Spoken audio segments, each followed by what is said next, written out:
오늘 우리는 누가복음 17장을 공부하려고 합니다. 누가복음 17장은 누가가 기록한 하나님의 말씀으로, 누가는 우리가 잘 아는 바울 사도의 평생의 신앙의 동료였습니다. 누가는 수리아 안디옥에서 태어나서 성장하면서 그 당시 소아시아의 가장 문화적인 발전 도시인 그 소아시아의 길리기아 다소성에서 대학교에 다녔습니다. 그 당시 길리기아 다소성에 있는 이 의과 대학은 헬라어로 가르치던 그런 학교였어요. 트로아에서 제2차 복음 전도여행 중에 있던 바울을 만나서 이 바울을 빌립보까지 동행하면서 살게 되었습니다. 바울이 예루살렘을 방문하다가 유대인들로 인해서 박해받다가 구류에서 벗어나서 빌립보로 돌아온 다음에 바울을 따라 온갖 고난과 고통을 당하면서 로마까지 바울의 인생의 동반자가 된 것이 누가입니다. 누가는 바울이 로마에서 순교한 이후에 그 외에 20년 동안 세상을 살면서 예수 그리스도의 귀한 복음을 증거하며 누가복음과 사도행전을 기록한 것을 보게 되는 것입니다. 이런 가운데 누가는 특히 누가복음을 기술한 4가지 이유가 있습니다. 첫째는 예수를 믿기는 믿지만 믿음이 별로 좋지 않은 그 당시에 데오빌로라고 하는 로마의 고관 대작이 있었습니다. 믿음이 안 들어가는 거예요. 그래서 누가는 설교를 통해 성경 공부를 통해 이 데오빌로 각하에게 예수 그리스도는 하나님의 아들이라는 것, 그리고 예수 그리스도는 인간의 몸으로 오신 하나님이라는 사실을 강조해도 믿음이 안 서요. 그래서 최후에 이 누가는 이 데오빌로 각하의 믿음의 성장을 위해서 누가복음과 사도행전을 기록하게 된 것입니다. 둘째로는 많은 이방의 지성인들을 예수 그리스도의 복음으로 구원하려고 이 누가복음을 기록했다는 사실인 것입니다. 셋째는 기독교가 이스라엘의 진정한 종교로 확장될 수 있기 위해서 복음이 잘 퍼져나가도록 하기 위해 누가복음을 기록했다는 거예요. 그리고 종말론에 관하여 문제와 사회의 소외 계층을 다루면서 다양한 계층의 사람들을 예수 믿게 하기 위해서 누가복음을 기록한 것을 볼 수가 있는 것입니다.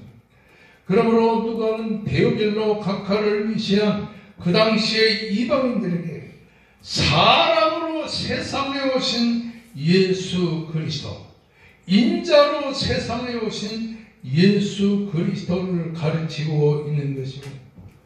그래서 누가는 누가복음을 기록하면서 1장 1절에서 4장 13절에서는 인자이신 예수 그리스도를 소개하고 있습니다. 그리고 누가복음 4장 14절에서 9장 50절에서는 인자 되신 예수 그리스도의 갈릴리 사역을 소개하고 있습니다.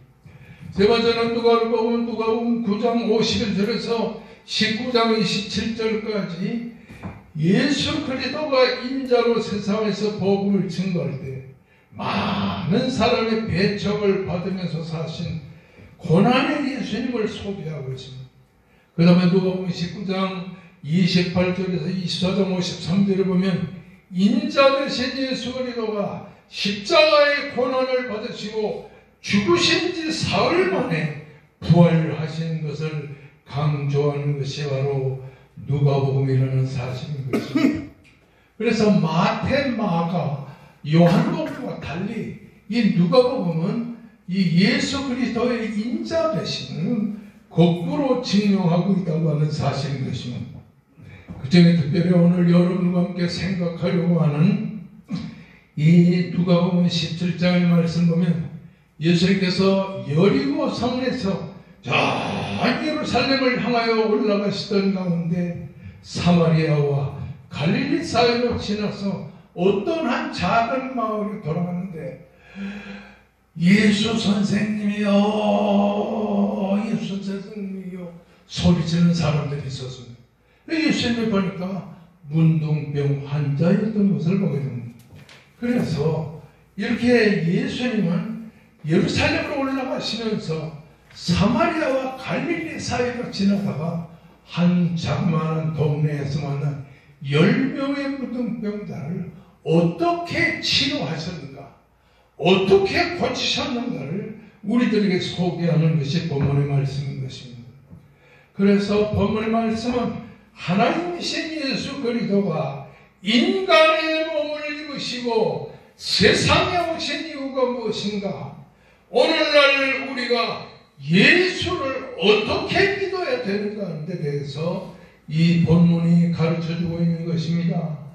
아울러 본문의 말씀은 인자로 오신 예수 그리스도의 초자연적인 권능을 통해서 예수 그리스도의 신성과 예수 그리스도의 인성을 동시에 보여주고 있는 것을 보게 되는 것입니다.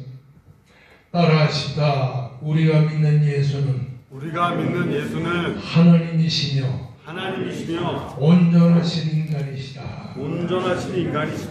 아멘. 그 당시에 마태, 마가, 요한복음과 같은 말씀을 많은 유대인들에게 가르치면서 예수님은 이 세상에 오신 하나님이시다는 그들은 율법적 지식이 있었기 때문에 예수가 메시아라는 사실을 믿었어요.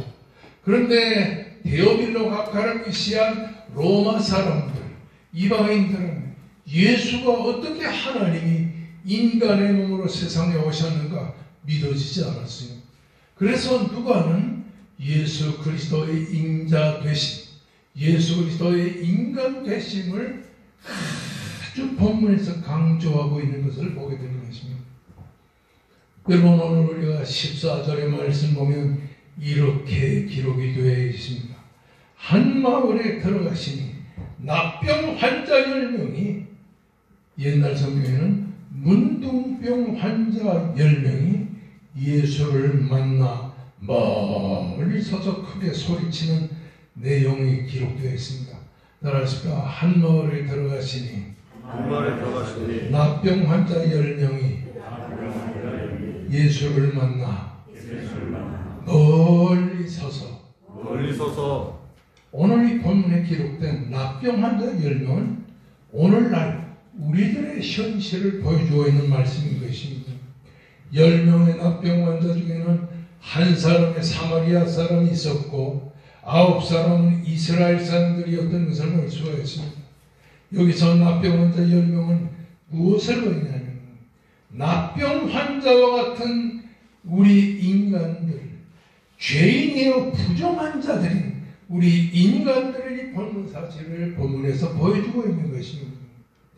여러분, 납병이라는 것은 만성병의 하나로서 온 몸의 세균 활동을 통해서 눈썹과 뺨과 코와 귀 이런 데서 이렇게 세균이 활동을 하면서 결절이 생깁니다.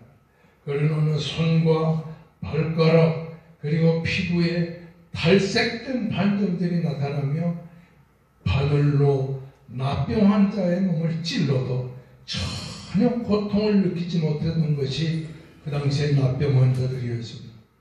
이들은 엄청난 고통을 안고 살아야 했던 것입니다. 납병이 그들은 모든 사람들의 죄 결과 때문에 생겼다고 생각했습니다. 납병 환자들은 그러므로 마을에서 내쫓겨가지고서 먼 동네로 가서 자기들끼리 격리되어 살았습니다. 10명의 납병 환자가 오늘 이 한 마을에서 나온 것을 보면 아마도 그들은 매우 가까운 곳에 납병 환자의 촌락이 있었던 것으로 간주할 수가 있겠습니다. 당시의 납병 환자들은 온갖 고통을 당하며 살았던 것처럼 온갖 냄새를 풍기며 부패하고 썩은 냄새를 풍기면서 살았던 이와 같이 오늘날 우리 인간들은 이 문둥병 환자와 같이 납병 환자와 같이 죄로 인해서 썩고 부패한 인간의 냄새를 풍기고 이 세상을 살아가고 있다고 하는 사실인 것입니다. 우리는 다 납병 환자처럼 죄로 인해 부패하고 썩은 인간의 부패성을 갖추고 세상을 살고 있다고 하는 사실입니다. 납병 환자들은 옷을 찢고 머리를 푸는데 이 납병 환자들은 자기 옷을 다 갈기갈기 찢고 머리를 흐트러서 풀어서 살고 있었습니다. 이것은 지극한 슬픔과 애통을 보여주는 하나의 행동이었습니다. 납병 환자들은 자신들은 죽은 자로 간주하고 살고 있었습니다. 그리고 이 납병 환자들은 입술의 아래쪽과 위쪽이 있는데 입술의 위쪽에 천으로 가리면서 부정하다 부정하다 하면서 외쳤습니다. 나는 문둥병 환자로서 다른 사람들이 나와 접근하는 것을 원치않는다. 그래서 납병 환자들은 멀리서 이스라엘 사람들이 지나가기만 해도 이 납병 환자는 산에서 부정하다 부정하다 나는 부정하고 부패한 죄인이기 때문에 나를 가까이 하지 마세요. 이렇게 소리를 질러 외부인의 접근을 방지하고 있었다고 하는 사실입니다. 나는 죄의 결과로 납병 환자가 되었습니다. 그리고서는 마을에서 쫓겨나 소외되어 개운하게 했습니다. 이스라엘 사람들 살고 있는 마을에는 하나님이 임재하셔서 하나님이 함께 하셨는데 납병 환자들은 바로 그런 하나님의 임재하신 마을에 함께 살 수 없다는 이런 절망적인 생각을 가지고서 그들은 외치고 또 외쳤다고 하는 사실이 것입니다. 그들에게는 삶의 조건이 없었습니다. 인간의 사회로부터 철저히 명령을 당하는 납병입니다. 10명이 예수님이 오셨다는 소리를 듣고 예수 선생님이요 소리 질렀던 것을 보게 되는 것입니다. 오늘 보면 12절의 말씀을 보면 이렇게 기록이 되어 있습니다. 한 마을에 들어가시니 예수님이 예루살렘으로 올라가다가 한 마을에 들어가셨는데 납병 환자 10명이 예수를 만나 여기서 역사가 일어나게 됩니다. 따라하십시다. 예수를 만나 인생의 모든 문제들은 예수를 만나는 데서부터 해결의 길이 열린다는 사실을 믿으시기를 주의 이름으로 축원합니다. 아멘. 예수를 만나면 내 인생의 문제가 해결됩니다. 예수를 만나면 내 가정의 문제가 해결됩니다. 예수를 만나면 내 사업의 문제가 해결되고 예수를 만나면 내 자녀의 앞날의 문제가 다 해결된다고 하는 사실입니다. 아멘. 여러분과 저의 인생의 모든 문제는 예수 그리스도를 만나느냐 만나지 못하느냐의 문제의 핵심이 있다고 하는 사실입니다. 따라합시다. 예수 만나면 내 인생의 문제도 가정의 문제도 사업의 문제도 자녀의 문제도 해결된다. 아멘. 할렐루야. 아멘. 그래서 287장에 이런 찬송이 있죠. 예수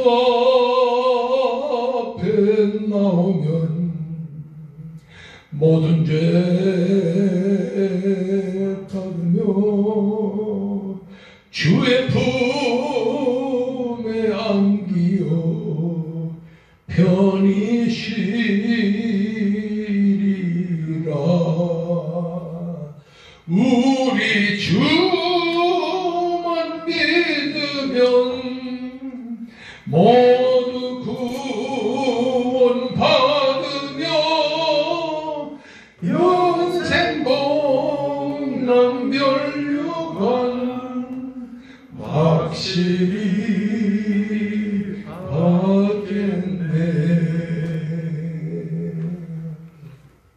오늘 여러분이 믿어야 될 것은 10사람의 문둥 환자가 예수 그리스도를 만남으로 자신들의 문둥병의 고침을 받고 죄에서 구원을 받았던 것처럼 오늘 우리가 예수 그리스도를 만나면 우리 모든 인생의 문제가 해결되는 걸 믿으시기를 주의 이름으로 축원합니다. 아멘. 예수 만나게 되면 3가지 놀라운 역사가 일어나게 되는 겁니다.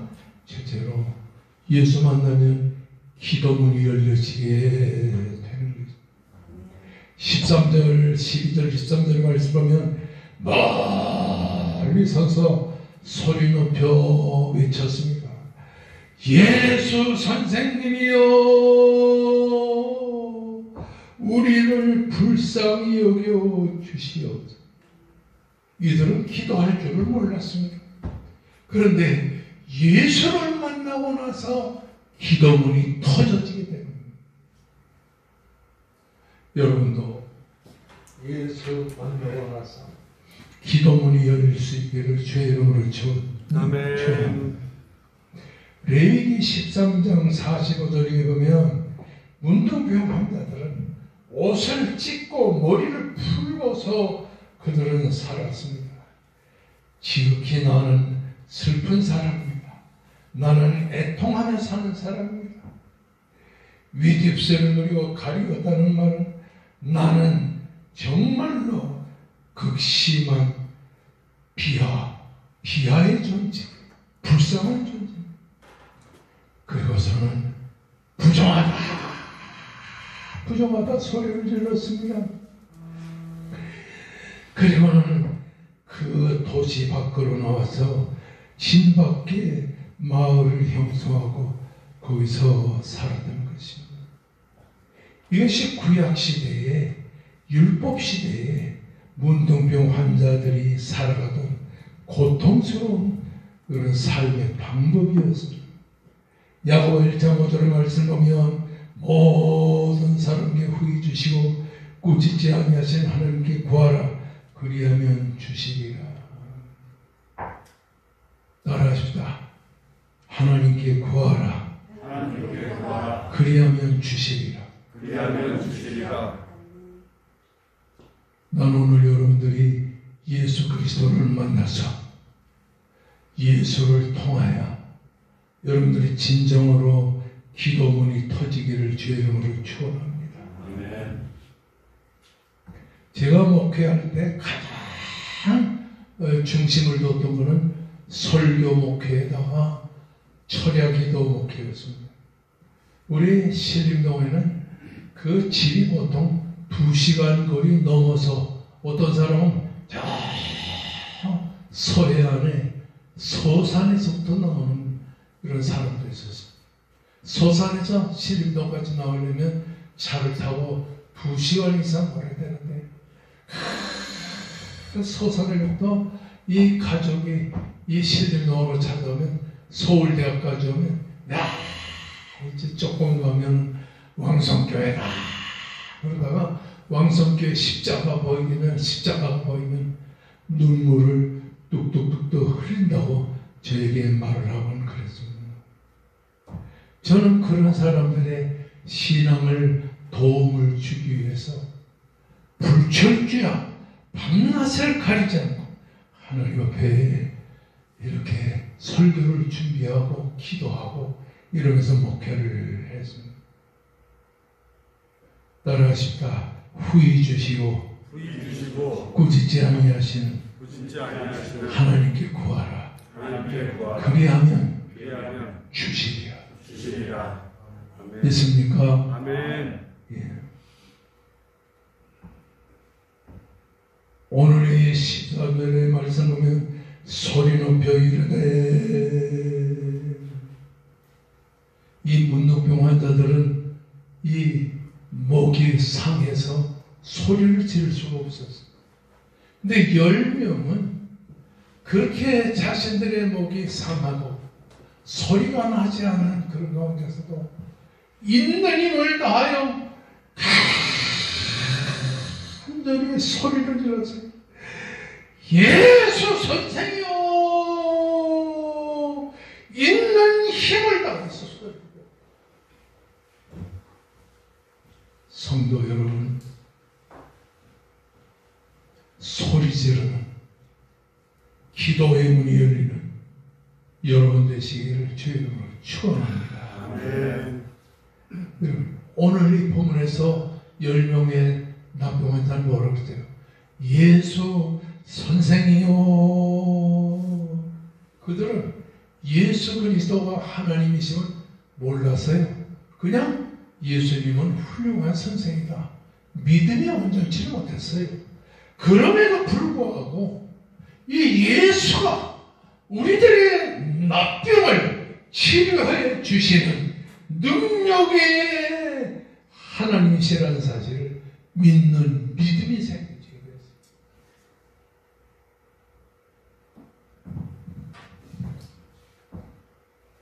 여러분,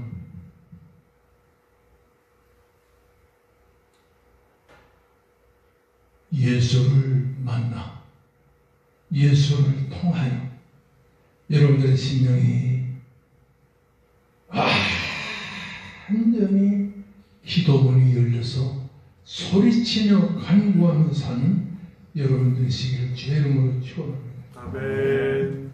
둘째로, 예수 만나면 순종하게 되는 것입니다. 예수 선생님이요 하면서 나병 환자들이 예수님에게 소리를 지르니까 예수님은 그들을 향해서 뭐라고 그랬어요? 너희들이 제사장에게 가서 너희 몸을 보이라. 이 말을 듣는 순간 순종하는 마음이 생겼어요. 그래서 제사장에게 가서 자기 몸을 보였어요.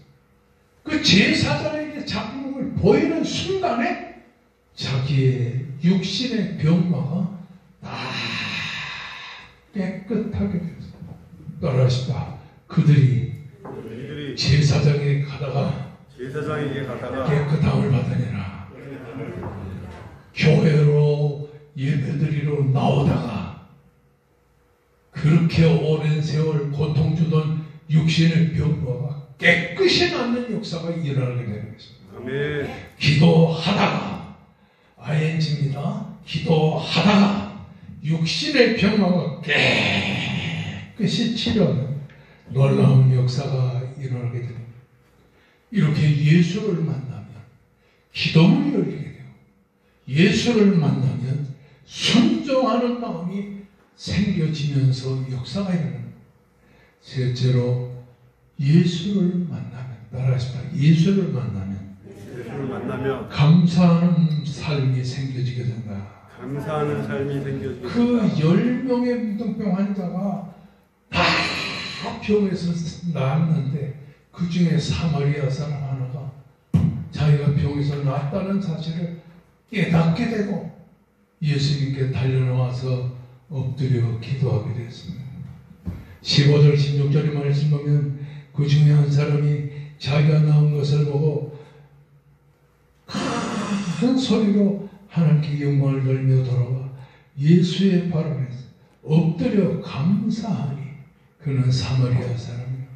감사가 터져나오고 있어요.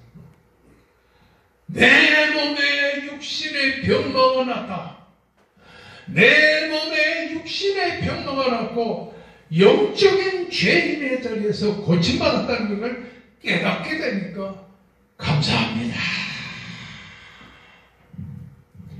육신의 문둥병만 나은 것이 아니라 내가 지금 예수 그리스도를 통해서 구원받았다는 것을 깨닫게 되니 감사합니다. 주님 감사합니다.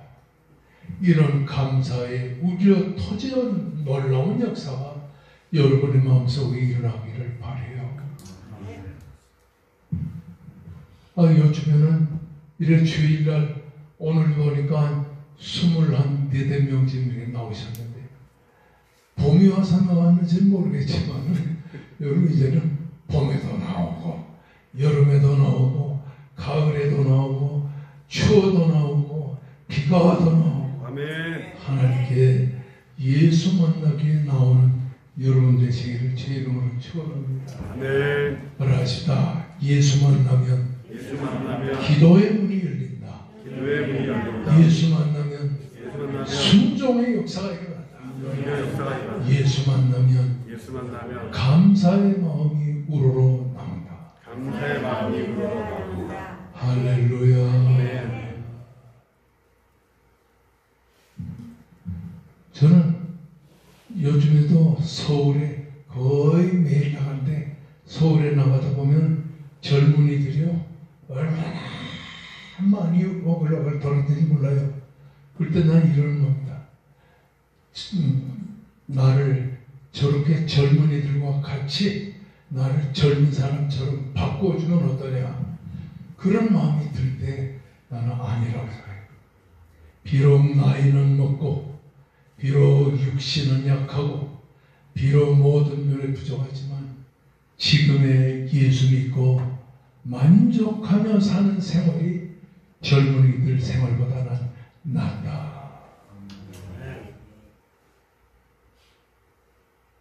나는 옛날부터 이런 마음을 가졌어요.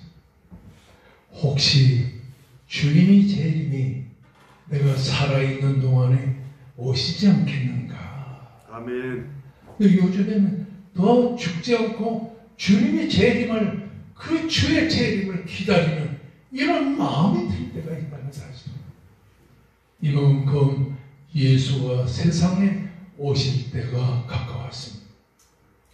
날마다 예수 만나 기도의 문이 터지기를 그리고 순종의 마음이 생기기를 감사의 삶이 일어나기를 주님의 이름으로 축원합니다. 따라하십시다. 예수 만나면 모든 문제가 해결된다. 크게 합시다. 예수 만나면 기도문이 열리고 순종의 마음이 생기고 감사의 역사가 일어난다. 여러분에게 예수 만나 이렇게 기도문이 열리고 순종의 마음이 생기고 감사의 문이 터지는 은혜를 받기를 주의 이름으로 축원합니다. 다 같이 우리 큰 목소리로 간절히 하나님 앞에 기도할 때 3년 동안의 코로나 바이러스의 모든 것이 지나가고 있습니다. 오 주여 우리를 지켜주시고 함께해 주시고 돌아봐 주신 것을 감사합니다. 백합전원교회를 지켜주시고 은혜와 사랑